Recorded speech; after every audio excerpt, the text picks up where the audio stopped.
Mawlaya sholli wa sallim daiman abada ala habibika khairil khalqi kullihim huwal habibul ladzi turja syafa'atuhu likulli hawli minal awali muqtahami ya rabbi bil mustafa balligh maqasidana ighfir lana ma madaya wasi'al karami. Assalamualaikum warahmatullahi wabarakatuh. Bismillahirrahmanirrahim. Alhamdulillahirabbil alamin wassalatu wassalamu ala sayyidil mursalin sayyidina Muhammad sallallahu alaihi wasallam. Bagaimana kabarnya anak-anak? Semoga sehat selalu nggih. Yang sedang sakit semoga segera disembuhkan oleh Allah, dan yang sudah sehat tetap jaga kesehatannya. Kemudian tetap jaga semangatnya untuk belajar. Nah, dalam kesempatan kali ini Ibu akan mengajak sampean belajar tentang huruf vokal dalam aksara pegu. Tapi seperti biasanya sebelum kita memulai belajar, kita hadiahkan Fatihah dulu kepada Kanjeng Nabi Muhammad, kepada guru-guru kita, kepada kedua orang tua kita. Semoga ilmu yang kita dapatkan menjadi ilmu yang bermanfaat dan barokah. Al-Fatihah.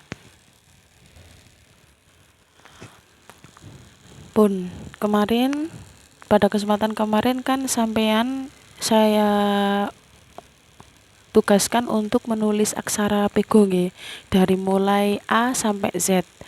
Nah, sekarang sampean Ibu ajak untuk mengetahui huruf vokalnya dalam aksara pegu. Jadi, huruf vokal dalam aksara pegu itu sama dengan huruf vokalnya dalam abjad bahasa Indonesia. Abjad, pokoknya abjad yang A, B, C, D itu loh, itu kan abjad. Nah, itu sama huruf vokalnya. Jadi, apa saja yang ada di abjad? Ayo. Satu apa? Ya, A. Kemudian I. Kemudian U, E, dan O. Itu kan nggih, huruf vokalnya dalam huruf abjad kan itu kan nggih. Nah, sekarang karena kita belajar aksara pegu, huruf-huruf ini, huruf vokal ini dijadikan ke dalam aksara pegu. Nah, bentuknya seperti apa, Bu? Nah, kita kupas satu-satu. Saya jelaskan satu-satu. Kita mulai dari A dulu nggih. Kita mulai dari A. Jadi A itu, huruf vokal A itu kalau dalam aksara pegu itu dilambangkan dengan A, sama seperti A dalam bahasa Arab biasanya kalau semen ngaji A, I, U. Nah, itu A, ya A, alif gini. Seperti angka 1, gitu kan? Biasa. Jadi kalau contohnya itu misalnya kalau dalam tulisan pegu itu contohnya seperti ini. Jangan perhatikan baik-baik nggih. Ayam misalnya nggih. Ayam. Ayam. Nah, gini.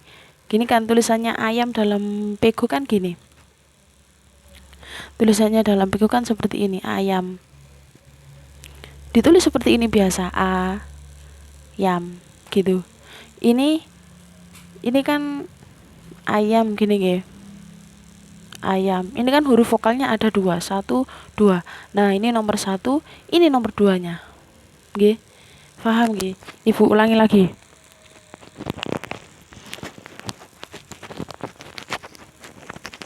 Saya ulangi lagi. Atau contoh lain misalnya. Misalnya kalau dalam buku Roksun Sirahnya sampean itu apa ya?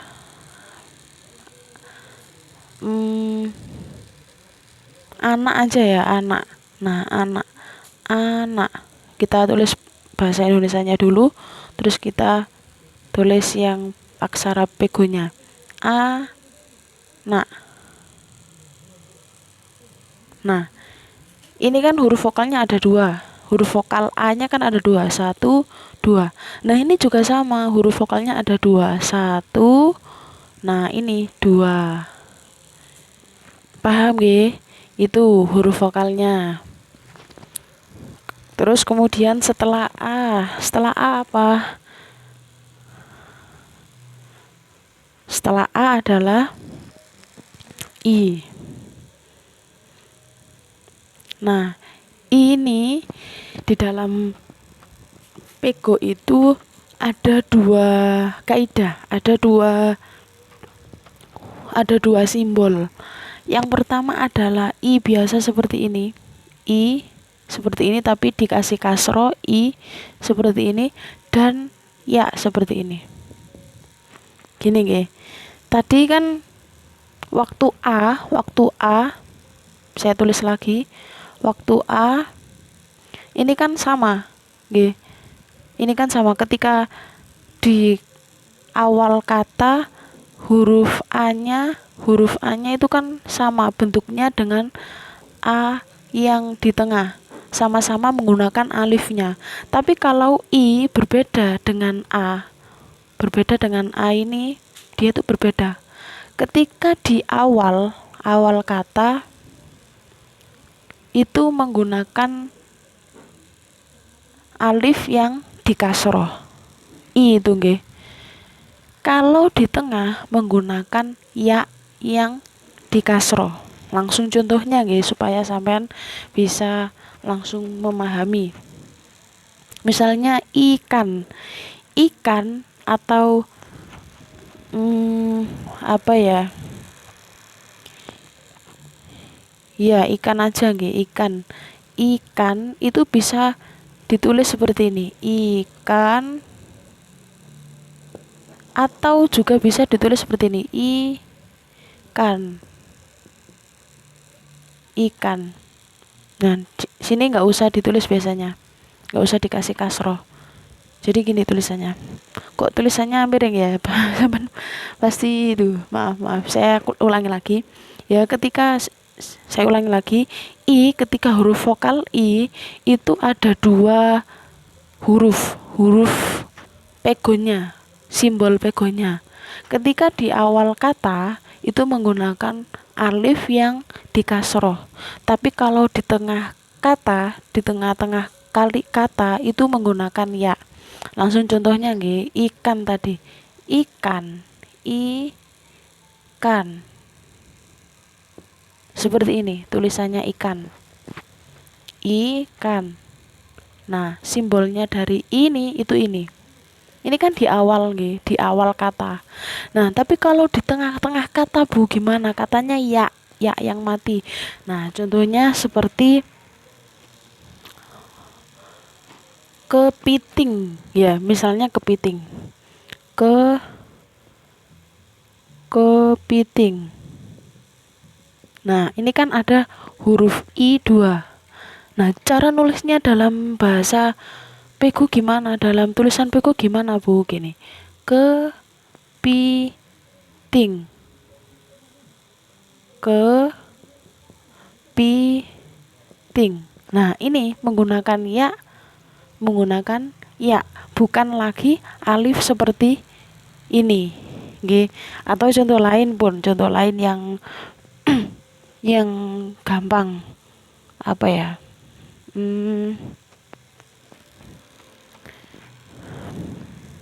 Misalnya Rina, nama Rina, atau jangan Pun, seperti kucing aja ya, kucing.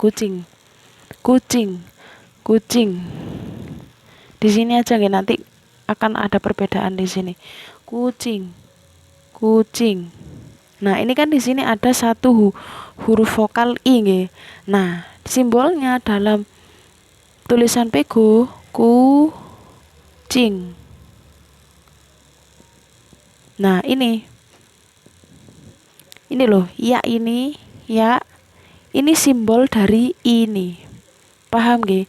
Kalau tadi di awal kata itu menggunakan alif di kasroh, tapi ketika di tengah menggunakan ya di kasroh gitu. Jadi ini mempunyai dua simbol ketika di awal kata menggunakan alif di kasroh, tapi ketika di tengah menggunakan ya kasroh. Gitu nggih? Paham nggih? Pun, sekarang Ibu lanjut ke huruf berikutnya, ke huruf vokal berikutnya. Apa huruf vokal berikutnya? Yaitu U. Nggih. U. Nah, sama dengan I tadi, U ketika di awal itu menggunakan alif yang didhammah. Awal kata menggunakan alif yang didhammah. Tapi ketika di tengah-tengah kata menggunakan wawu seperti ini di tengah. Paham nggih? Contohnya Bu, contohnya adalah apa ya yang ada di dunia sampean saja.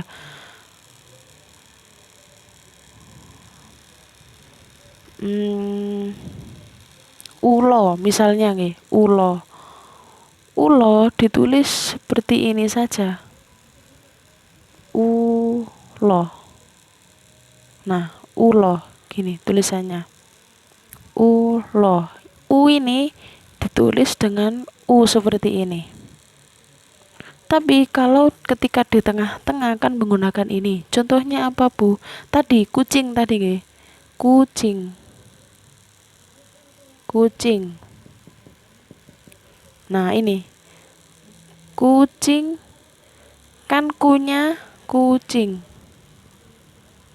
Ku ini, nah ini simbolnya wawu.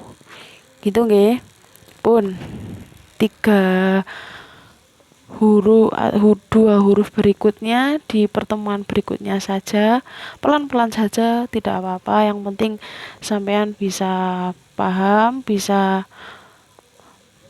mengetahui dengan benar huruf vokalnya itu apa saja.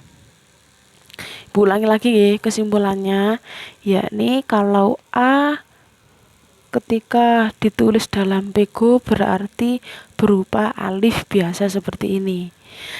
Kalau I bisa alif kasroh atau ya mati. Tapi perbedaannya kalau alif kasroh itu di awal kata, tapi kalau ya itu di tengah kata. Oke. Kemudian yang terakhir tadi adalah U. Sama dengan I, kalau U alif di dhammah kalau di awal kata, dan wawu mati ketika di tengah kata. Gitu nggih. Paham nggih? Jadi itu yang dapat saya sampaikan, semoga bermanfaat, semoga barokah. Nah, tugas sampean adalah menulis contoh dari huruf vokal tersebut. Jadi misalnya kalau A, mboten pun itu sampean masih kesusahan, gak apa-apa pun.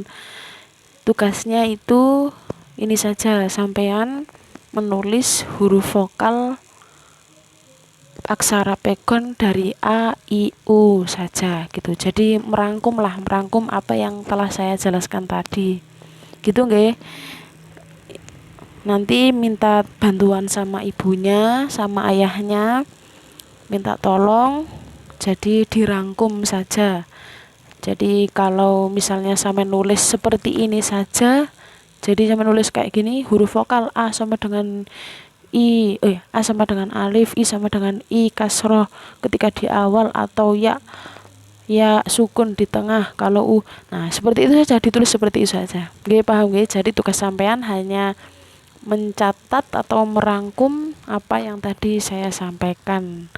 Itu bisa buat nanti simpanan buat sampean, simpanan ilmu buat sampean. Jadi gitu nggih. Saya ingatkan lagi, tugas sampean adalah mencatat apa yang telah saya sampaikan. Bisa ini sampean tulis seperti ini saja juga nggak apa-apa, atau sampean tulis model sampean, terserah, nggak apa-apa. Pokoknya tugasnya itu tadi, menulis huruf vokal dari huruf vokal aksara pegon A, I, dan U. Itu saja. Demikian yang dapat saya sampaikan, semoga bermanfaat, semoga barokah. Wassalamualaikum warahmatullahi wabarakatuh.